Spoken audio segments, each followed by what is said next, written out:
Manang? Sir Ino, ano pong ginagawa niyo dito? Manang, kanina ko po kayo tinatawag, pero hindi kayo nasagot. Kaya pinuntahan ko na lang kayo. Ano bang ginagawa niyo? Nahilo lang po ako kaya sumaglit ako sa kwarto para uminom ng gamot. Sigurado ba kayo? Yun lang ang dahilan? Sige, ipaghandaan mo na lang ako ng merienda. Please, bring it to my room.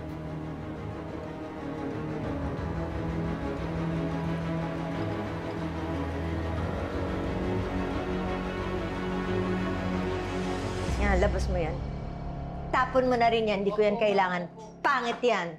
Tsaka yan! Ayoko na yan! Ma, ano to? What's going on? I'm just doing some house cleaning. I'm getting rid of all the trash. I don't like that. Tapon na natin yan. Ma'am, gamit yan ni Dada. Exactly! Ay nako, Trixie. Ayaw na sa atin ng daddy mo. Hindi na niya tayo kailangan, so hindi na rin natin siya kailangan sa buhay natin. Suko na ako. Kahit ilang beses ko pa siya suyuin, paulit-ulit niya ako nire-reject. Ayoko na! Ayoko na! You know what? I really don't care. Tama na yan. Lasing ka lang, kaya mo nasasabi yan. No, Iha. I'm really serious this time. I'm really serious. Hindi na tayo babalikan ng daddy mo. Ayos lang. Nakaganti na naman ako sa kanya eh. Yun ang importante.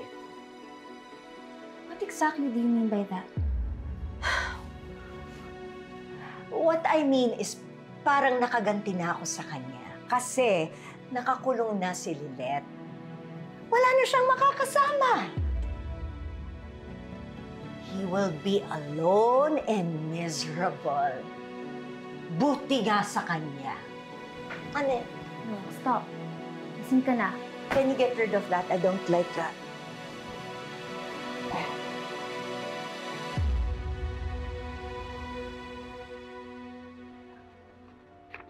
Sir, andito na po yung kape niyo.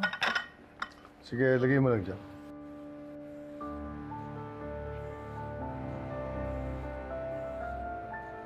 Bakit?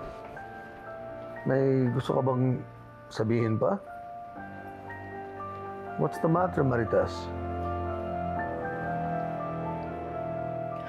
Pasensya na po, sir. Pero meron po kayong kailangan malaman.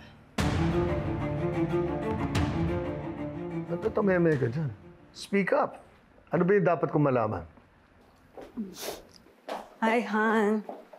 Sorry, ginabi ako. Hi. Bakit ngayon ka lang? Saan ka nanggaling? Dumalaw sa kaibigan. Napasarap yung kwentuhan, kaya I lost track of time. Okay. What's going on? Anong ginagawa ni Marites dito? Well, may sasabihin sana siya sa akin, kaya lang na-interrupt, tapos dumating ka nga. So, Maritas, speak up. Ano ba yung gusto mong sabihin?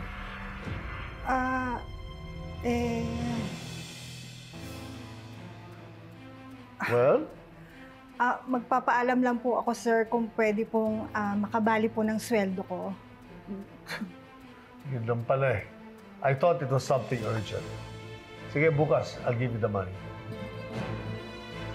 Salamat po, sir.